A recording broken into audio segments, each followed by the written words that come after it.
Hey YouTube, how you guys doing today? Kevin here coming at you with another video. Today we are working on Roberts Yamaha DT400. This thing is super cool. So I brought it in the shop and checking it all out, and I figured, you know what, I'm going to turn the camera on because we're going to be working on this bike on camera. So I wanted to show you guys what we're dealing with and what we're looking at. So when you have a bike like this, you got to pick it apart. You got to degrade it. And a lot of people have commented on that I degrade bikes. I absolutely do. I degrade bikes. Yes, absolutely. I'm guilty. Why? Why do I degrade bikes? Because degrading a bike allows us to fix it properly. This is the first step in acknowledging that someone had a lot of fun with this bike with all these bolts. They rolled the hell out of it, and it's missing bolts in the back wheel. You see what I'm saying? I'm picking this bike apart, piece by piece. It's missing the strap, missing 2 bolts. They're stripped out. Someone made this conundrum of nuts. Someone went nuts on this bolt right here. Okay, all the stuff, these different screws that are in here, these are not correct. This one's stuck in the exhaust. They have a really big clamp where a small clamp is needed, and then they got a fuel filter. Well, the problem is with this, a fuel filter is not needed because there's a fuel filter right here. So I pick apart these things. Guys, look, it's got the pod filter I absolutely hate. Okay, so yeah, I'm going to pick apart this bike, but I'm picking apart this bike. I want you guys to, I'm going to change the way you think when I say this. I'm picking apart this bike in a loving way, because we love this bike. We're gonna fix this bike. We're gonna take the wrongs and make them right. You know, I look at the bike and it's missing a round reflector right here. It's supposed to be a round circular reflector that screws in there. What do you call it there? And I'm just gonna take this bike apart, like piece by piece. And this is what you guys love about the channel. But what you guys don't know is mentally I'm taking this bike apart. I'm looking for problems. I see wiring right here that's being pinched by the fuel tank because it's not looped correctly. Now, none of this is Robert's fault. This is how we got the bike. Okay, someone broke the kickstand mount off and welded it all on it. So we got to clean this frame up and we're going to weld on the new kickstand. But we have to tear it all apart first. Okay, so there's a lot that we have to do prior to just building this bike. Now, Robert sent us up 2 new tires, which are actually right there. Sent us up 2 tires, but we're gonna literally go piece by piece on this bike. We're gonna check it out. I don't like the way it's sitting on there. What do you call it there? It's got the automatic oiler hooked up, but as you can see, the tube is actually stuffed right here, the line for the automatic oiler, so that's not connected. This engine does have a tachometer. The tachometer drive is right here on top of the motor. So, I mean, it's got a lot of stuff. Your oil pump, cable, the wiring, all looks excellent, by the way. So we got that. The tank is the wrong color, correct shape. We move forward to the thing. We see that it's missing the other screw-on reflector. A lot of these reflectors are universal. And then you come up to the front. It's got something missing here, which is the what do you call it there? Defender? Couldn't think of the name of it. But I mean, for the most part, she's all in good shape, guys. I mean, look at this bike. The axle's out right there. The tires are crap. Like I said, we got new tires. We're gonna be putting new tires on. The rims, the spokes, all look good. I'm looking for broken spokes. I don't see any broken, twisted, bent spokes. You know. So this bike. And of course, when we're looking at the decompression, we're looking at the fins. We're making sure that all the aluminum fins are in the exact condition. Got an airplane above us. Here's the automatic oil cable right here. So the oil pump is under here, like on my I'm sorry, on my my MX-80 or my GT80. And it's missing the oil pump. The oil reservoir that goes up in here, and the air filter box, which he got all that. So we have a nice matching oil reservoir and a nice tank. So so that's what we have for that. The seat's in good shape. He's got a couple little things in that, nothing too dramatic. It opens up on the other side. But this is what I like to do. I like to pick the bikes apart to see what is right, what is wrong, and where we need to start. So to start off, what we're going to do is we're going to take this tank off, open it up. You open up the seat. We're going to take off that fuel line, that air filter pod, and really just kind of take a look and see what we have here for a motor.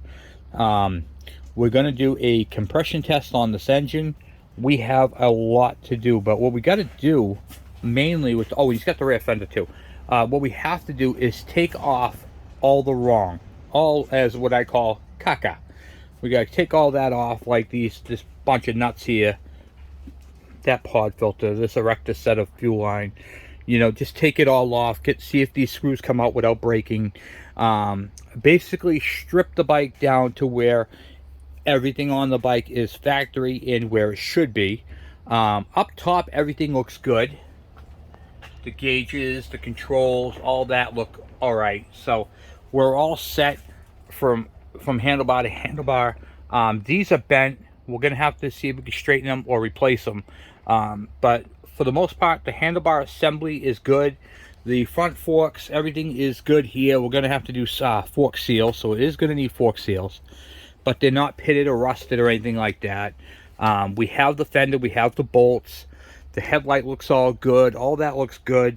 The brake lever, cable, all looks excellent. You know, the speedometer cable, the mount, all looks excellent. The rim looks great. So where we have a good start from here to here, you know, and that's what I like to do. Is I like to section off the bike, mentally cut the bike in half, and mentally cut it right there, and that's all good. We're missing a couple reflectors. We have the fender, like I said. So all right, let's get in the stand. Let's get crack-a-lacking. Let's start taking off some of this crap and take a look a little bit about what we have that's good and what he sent us. And then, what do you call it there? Let's get you guys in the stand. We'll get crack-a-lacking. But before I do that, if you guys like videos like this, repair videos, and how we go through bikes and all this type of motocross, motorcycle, 2-stroke, 4-stroke, all that type of repair work, hit that subscribe button and the bell icon so when I post a video, you get it.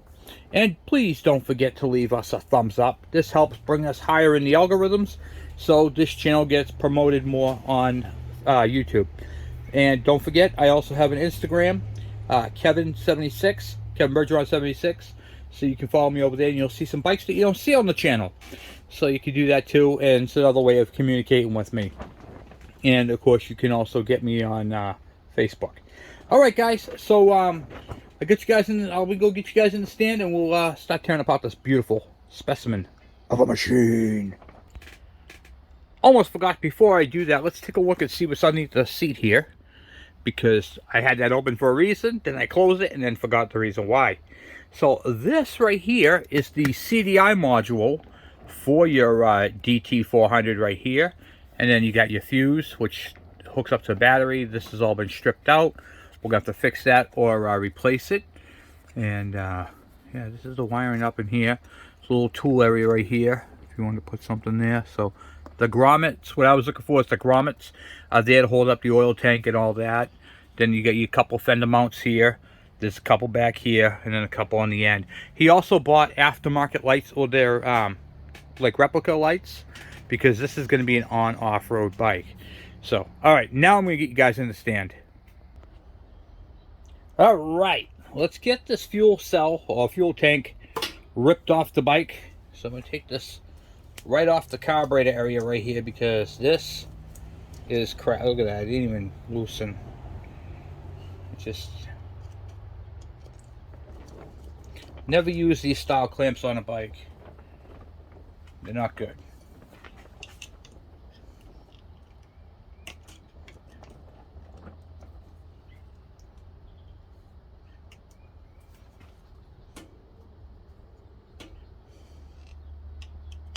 Okay. All right.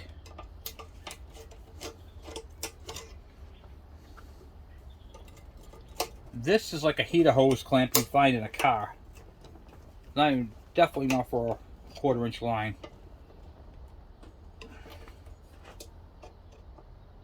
Okay. Yeah. Caca. You can see how big the nipple is on this one right here. And I'll show you guys. Right there. That is a 1/4 inch nipple for these things. And it's bigger on the carburetor too than, like, say, your KE100s. The reason why is because when this bike is running, it requires more fuel than those other bikes do. So it's got a very big spot. But the same thing, there's a filter screen up in here. You take your wrench and pull it apart. These bikes are here really basic and easy to work on, and they're designed this way by design to give straight power. I mean, this thing is just look at the way the fins curve, and basically it utilizes every aspect of it for the coolant to go around and to keep it cool. So it's a really cool thing. We're gonna loosen up this pod filter. Oh, it's already loose, not even on there tight. I'm not going to pull it off because I'm going to leave the pod filter on there until we're ready to install the air filter assembly. This right here, I'm going to leave on here so it keeps out the dirt and debris, so we don't have to worry about any, what I call caca, going into the carburetor and destroying the engine. Okay, so now we're going to check on these bolts up top here and see if we can crack these loose. They're all Phillips head screws, but I'm going to use a flathead on them because the flathead actually works like a number 2, and I'm just going to, okay, this one works. Let's see if they're loose. Okay, yep, they are loose. Good. Yep, perfect. Yep, okay, good. I just wanted to make sure I wasn't going to deal with something that was all rusted solid. All right, so next thing, the bolt's already loose up top here, so we'll just see if we just do it by hand. Yep, okay, good, good, good.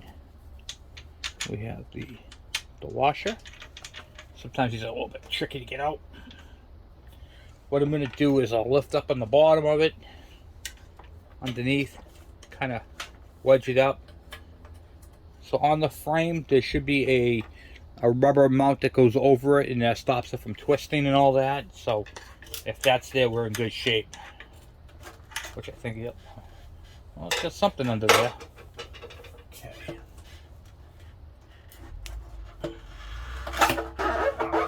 Okay.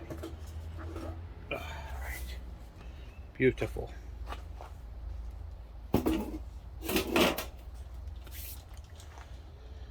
Okay, more. So here's a coil right here. Someone put an aftermarket coil in it, but that's okay. It's CDI ignition, and then this whole apparatus right here with the bolts and screws and the rubber mount. Checking it all out. All looks good. We're gonna relocate that this way. So this is tucked up underneath. But here's what I wanted to show you guys. This is exactly what I was talking about. When you're working on these bikes and you don't know what's going on under the thing, some of the problems could be really simple. Some of them could not be. This is the rubber mount I was talking about. Right there. Look at this. Right here. See if you can focus. Right there. So you got some chafing on the wires. I see some bare wire. So we're going to fix that. Because that right there is a problem. So not a big one, but at least we know it's there. And that's because whoever put the tank on was chafing, because this stuff right here wasn't ran right, and it was also rubbing here, but it didn't chafe through any wiring. It's all because it was ran wrong. So pull that wiring down and out. Doesn't look like any broken wires, but we need to find out. And if you're doing this, make sure you disconnect the battery. In this case, we don't have a battery in here, so I'm not playing with any live wires.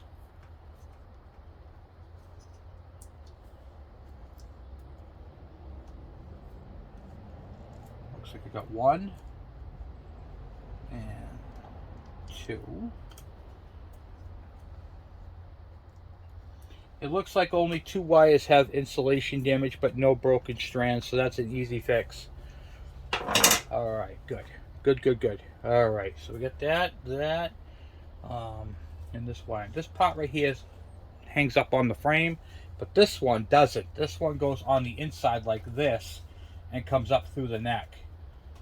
So, and you can tell by the 2 different types of insulation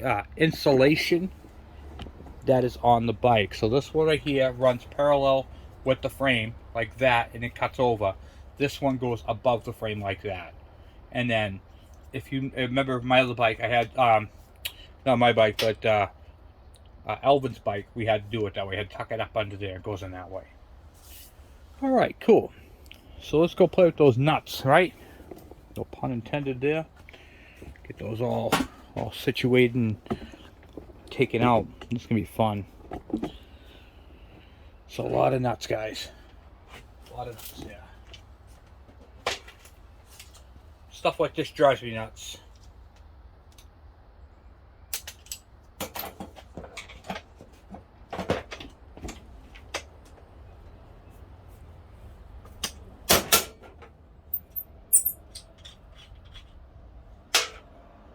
One.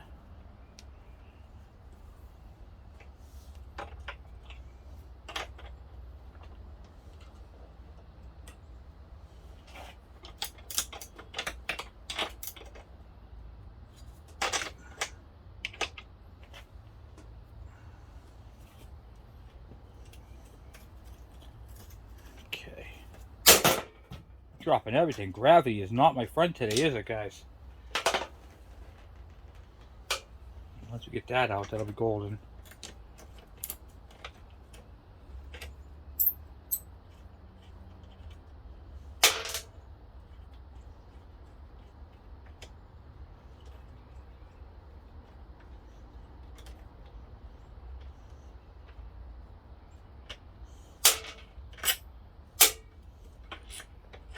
Okay, good. Looking better already. All right, so now we have all that parts and pieces are ripped off the bike. This the muffler right here just slides out of the back. Take that down so it doesn't fall and get damaged. All right, it looks to me like everything is off the bike that doesn't belong there except for the pod filter, so we're good there. All right, well, we need to do a couple of things. We need to get that back tire ripped off because we have a couple of things we have to do to the back tire. We have to fix the 2 missing bolts, retap that, change out the tire in the tube, and also have access to clean up that thing there, where the kickstand mount is. So let's take a moment and see what he has for parts and pieces right here, right now, in that blue tote that's over there, and then we'll do that. So get you guys situated here. Whoa. Got some parts, boys, girls. Okay. I got one piece of plastic there. Brand new nutties and bolties. Okay.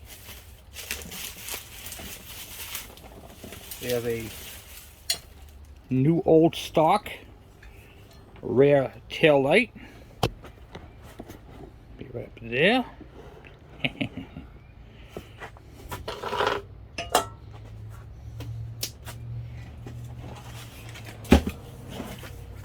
Period. Bike parts. All right, these are mirrors.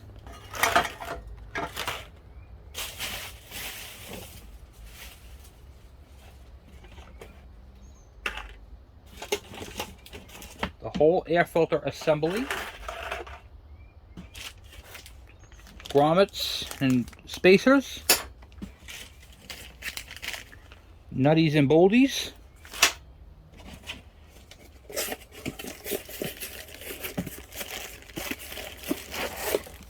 a new pipe going from the air filter to the airbox,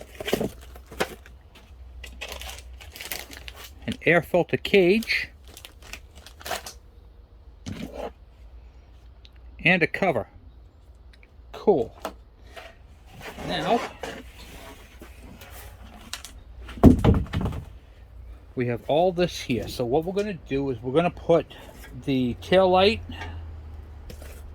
and the mirrors off to the side for now. Put those back in the box. I'll show you what else he's got. OEM replacement directionals for this bike. The 2 for the handlebars and the 2 for the back. So these are all going to be, that box is now going to be the last stuff we put on the bike. The vanity stuff. So say it's going to stay out here. This box is going to be thrown away now. We don't need that. And we have the fuel tank, the air filter, the oil tank. So what we're going to be doing is we're going to start piecing this back together and seeing how it all goes together on the bike. And you can see right here, it's got the big opening right here, which is where this right here fits into.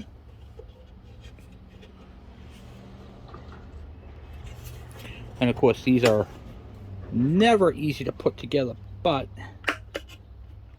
we're gonna do our best, right guys? Okay.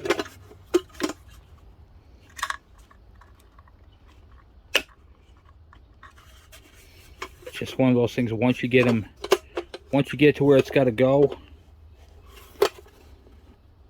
it'll start to fall into place.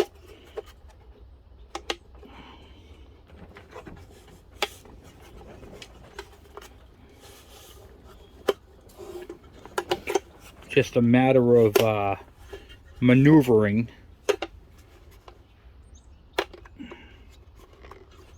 to get into where you gotta go.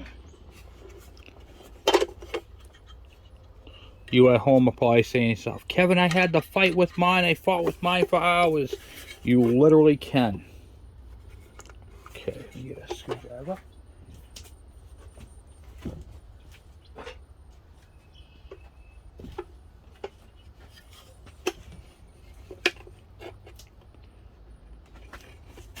You know, they got some guy in the shop going, oh, I could do that in 2 seconds. Good for you.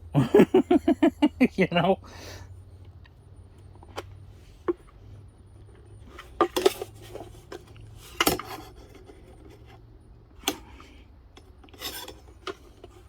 I don't want to make a whole video on putting this on here, but it's going to be a little bit of a struggle when you have yours to put them all together and to get them into the proper place. Because you have to get it over the lip. See this lip right here? You have to get that over there. One goes on one side, one goes on the other.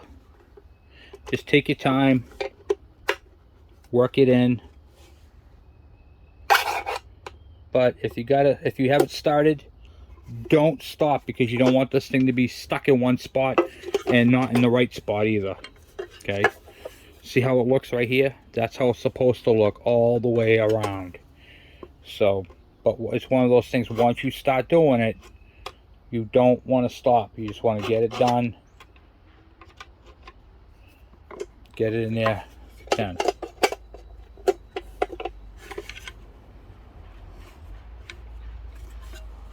See? Put it on there. And then this side right here is off a little bit. That's okay. We'll put that in there right now. Here we go. Up, hear that snap into place? That means it's into the groove, baby. Yeah. Okay. Alright, and that's how it should look all the way around. Sitting like that. That's the snorkel. This goes up underneath the seat. Then that tube that he's gotten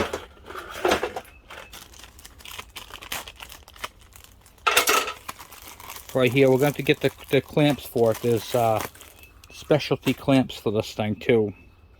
So you can see how it goes on. Then this goes on here onto that for the air filter, and then the air filter cage goes inside here.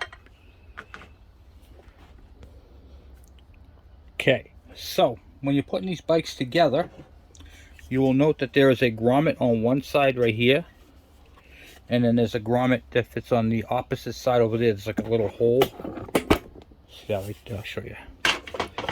Right there. That's because this corner right there fits inside there on that side.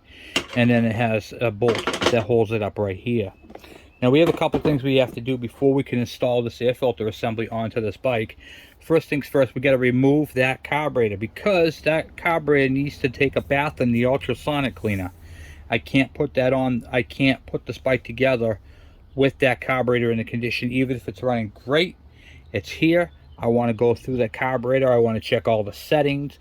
I want to make sure that that carburetor right there, when I put the airbox together, I don't have to take it back apart.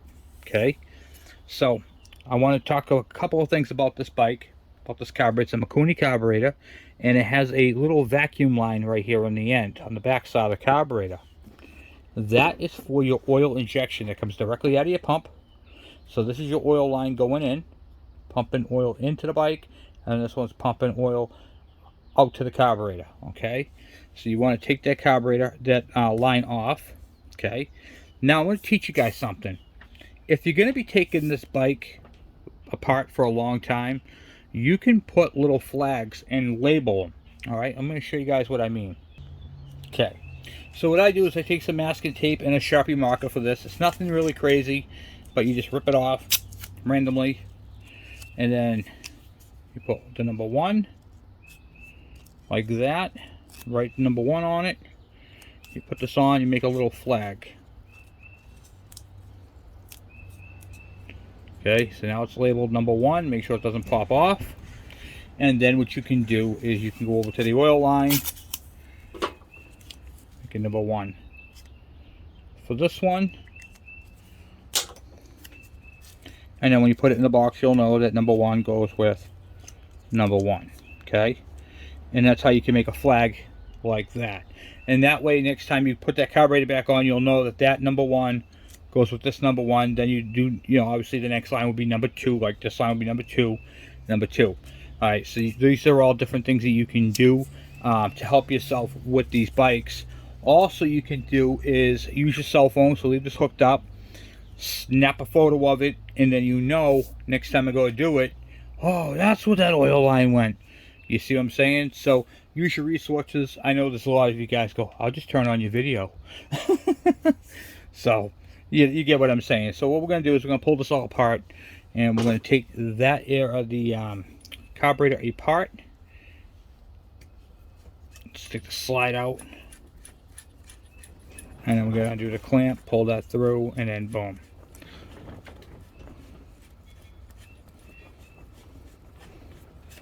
Let's go on the other side where it's a little easier to work on.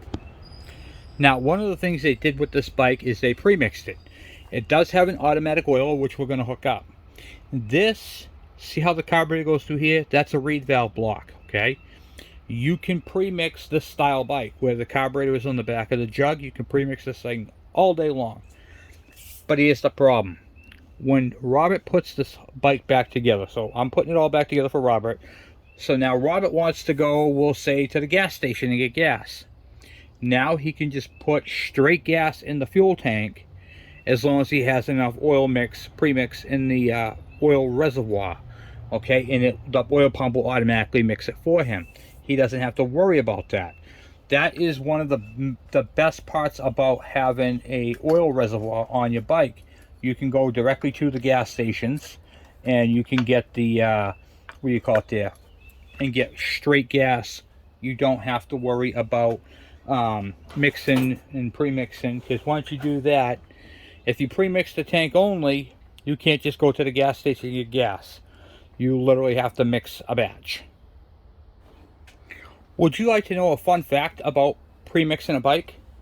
Do you know that most people who pre-mix their bikes mix it incorrectly? It's true.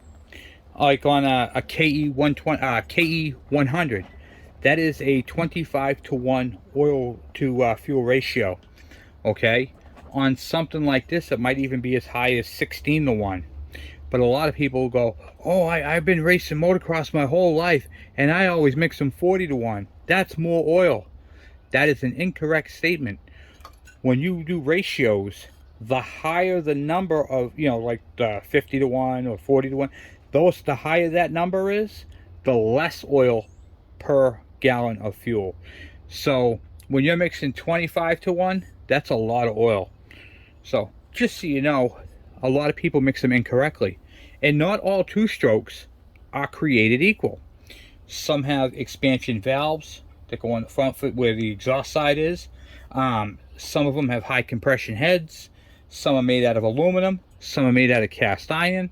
There are so many variables when it comes to two-stroke oil. Oil injection versus non, liquid cooled versus air cooled. This is an air cooled engine. You can see the coolant fins.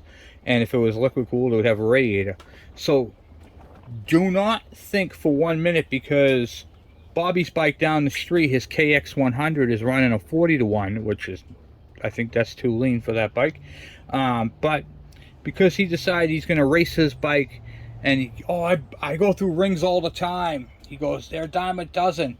Well, they're not supposed to be going through rings a dime a dozen. You shouldn't have to keep doing top ends to your bike. Ride it the way it's supposed to, and maintain it the way it's supposed to. These bikes, after all, this one particular is a vintage bike, and it had a very hard, rough life, but it was loved. Okay, and people rode it. They had a blast on this bike, and the only reason why most likely they sold it to get rid of it was because they lost interest in it because they didn't know how to fix it. Okay, so back on this. Here is your slide right here. I'm going to gently put that down for a moment. And then this is your needle right here. That needle, you want to put some masking tape on, especially if it's going to be out and about. All right. On this particular one right here, has the cable. So what I'm going to do is I'm going to push this in, move the cable off to the side, and take the whole slide out. All right, because I want to ultrasonic clean the whole thing. I don't want to leave out any parts unturned. Okay. But if you were going to leave this hanging on the bike, you're going to put some masking tape around here, make a flag like I just showed you, and that's going to allow this this right here not to get damaged. Okay, let me put that over here on the bench. It's imperative that you do these properly, because if you don't and you damage that, you bend it, you're going to wear out your orifice tube in the center there where the fuel comes in, and you're not going to get proper metering. Okay. I loosened up the clamp already. Okay, carburetor is out, and you can see the premix, and this thing is heavy, so it's got a lot of fuel in it. All right, let's put that off to the side. And now I got to find something that I can use to plug up this big giant hole here, because right now the engine is vulnerable and it's already covered in oil. So if I put a masking tape over that hole, it's most likely going to fall off. Sometimes you don't have anything that you can plug a hole up with. This makes it quite complicated when you go to do this type of work. So here I'm going to show you guys a tip and a trick that will blow your socks off. So what I like to do is I go to my 1/2-inch drive socket set, and now you can see it's got a hole in it. Okay, and I use an adapter that doesn't have a hole in it. I put that in here like so. Okay, and make sure the socket is clean, and then you stick this right in the hole like so. And then if you want, you can just snug it up just a little bit as if it was a carb. Don't tighten it, just snug it. Yeah, nice. Now the hole is completely plugged. Don't worry about it going in. You're not going to go in too far because there's a little stopper right about here. It won't allow you to go any further than that. Don't force it. It should just kind of go in. You'll feel the resistance on it, and then you're good to go. Now this engine is blocked. No dirt or debris or debris can get into it, and then I can safely clean the carburetor without have to worry about dirt, debris, and all kinds of caca getting into the engine. Okay, so now I can clean this carburetor and the ultrasonic cleaner. So what I'd like to do over the next couple of days, all right, is I would like to get, or a couple of videos I should say, I would like to get this middle section right here serviced. I would like to get the carburetor cleaned, installed, oil bled, the oil tank, the air filter assembly, and all that type of stuff right on here. Okay, because I have to grind all this. I don't want to take a chance of getting any metal or anything into the carburetor assembly. And we're still, even when we grind, we're still going to cover this all up, okay? The oil tank goes on the other side, so that's going to be safe. But even though it's on there, we're still going to cover it. So I'm going to show you guys how I do that, and you're going to be blown away. So I'd like to get the midsection of the bike done, which basically involves carburation, air cleaner, oil tank, guards, covers, that sort of thing. And get this thing all put back together on this side, because we have to we got to do the tire, and when I'm putting that in there too, the tire, the rear tire anyway, the tube, and fix the parts and pieces that are missing, see if we can locate some parts. And that's pretty much it for that. So we're in good shape. This bike, Robert, you have got yourself an amazing bike, and I'm very honored to work on it for you. So I appreciate that. And a couple things, there are some parts and pieces missing. We need to get fork seals, the 2 reflectors that go on the handlebars, and which I'll be calling you this week, and see if we can find the proper bolts, which I might have the bolts, but I'm not going to have the lock. But yeah, it's pretty cool. I also want to show you guys one other thing. This right here is a Yamaha DT400. I'm going to go grab a Suzuki 250 wheel, and I'm going to show you guys the difference between a street legal bike and a motocross bike. This is really cool. This right here is a street legal rim that he can ride on and off road, and you can see how it's a steel rim. I'm going to show you guys a racing aluminum wheel. Alright, so back in the day, this wheel is off of the same era, but on a Suzuki 250. And Robert's bike is a DT400. Okay, same size wheel. And you can see how big this rear sprocket is. The bigger the rear sprocket, the easier the bike can climb. This basically is designed to climb a hill. I mean, a serious, stupid hill is what this thing is designed for. Okay, also, everything on here is aluminum except for the center hub. It's aluminum, but it's cast aluminum, so it's got a little bit of weight to it. This is a Bridgestone racing wheel, a tire, and you can see on the wheels. Look at this, I'll show you. Where the rims cross, they take mechanics wire and they twist them together. All of them are like that. And the reason why that is like that, because when they do a jump and they come crashing down, the spokes want to bow out. Okay, that right there limits them, so they're more stronger. It keeps them, together, because that's what they want to do. They kind of want to spread. This right here stops that spread. This is basically for limiting, and they do that on each one of the X's. So it's just some pretty neat stuff. Is why they do that. So, and when they take off, this right here doesn't have any damping. Okay, so if you look on like our KE100, they have what they call pucks in here, and this right here moves a little bit. It takes the inertia out of the wheel. This right here is bolted directly to the hub, and this thing will stand this bike straight up in the air if you goose it hard enough. Okay, that's what this is designed for. So it's built to spin, to throw out the what do you call it there, the dirt. This is a 53 tooth sprocket, so it's pretty big. Roberts is probably like a 42 or a 46, that size right there. So you can see the difference. Now if you put this wheel on this bike would also take off crazy stupid fast. It would lose it in top end, so the 400 is definitely faster with the smaller diameter.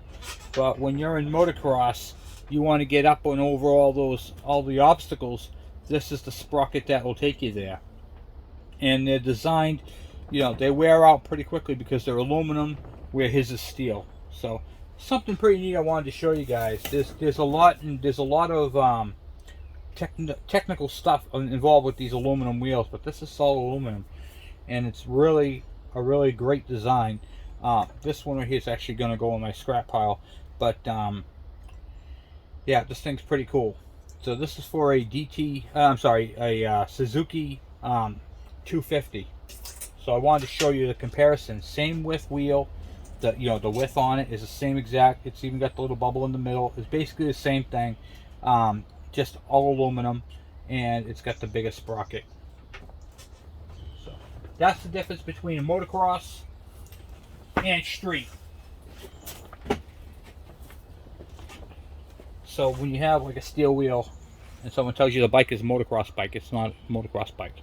The older ones, they had, you could get these anodized in any color you want. So if you had a Kawasaki, it'd be green, Yamaha would be blue, KTM would be orange, Yamaha would be yellow. You know what I'm saying? They had like different colors for different era bikes and all that. Suzuki would be yellow, I mean. But you get the idea. So there's a lot of technical stuff in with these wheels, and we're gonna, you know, advance to get into all that at a later date. But you can see how his tires are all dry rot and cracked. So he got a nice, also Bridgestone looks like.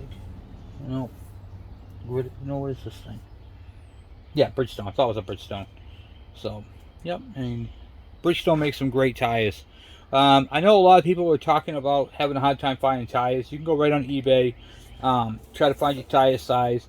You might have to convert it because now all the tires are in metric. They're not like they used to be. So when you go to look for a tire on your bike, and Kevin, I can't find these tires. They're vintage. You know, it's an older Kawasaki, like a KM or a KD. What do I do? Well, first thing you do is you take your tire size and convert it to a metric, and then you go and see if you can find the metric version of that tire, and you should be able to find that. You can call around tire places too as well, or motorcycle shops. Oftentimes, if you call a motorcycle shop for tires, they have a big book. I call it the big book of boo-boos, and they'll be able to look up your tire size for you that you need. So anyway, guys, hopefully that helps you guys out. And Robert, you get yourself a beautiful bike here, and I am super excited to start working on this thing. So we have that. So the next video, we're not going to be working on Robert's bike. The next video, we're going to be working on Dave's bike, which I just brought into the shop right there. And we're going to be assembling his engine. And you can see how I got the carburetor and the magneto off to the side. And then the engine's part inside the other shed. And that's what we're going to be working on. So we're going to be going back and forth. And we have some other stuff. So there'll be some other videos in between them, but nothing crazy. So super excited, and we're going to keep rocking them out. So I will talk to you guys later. For now, I am out.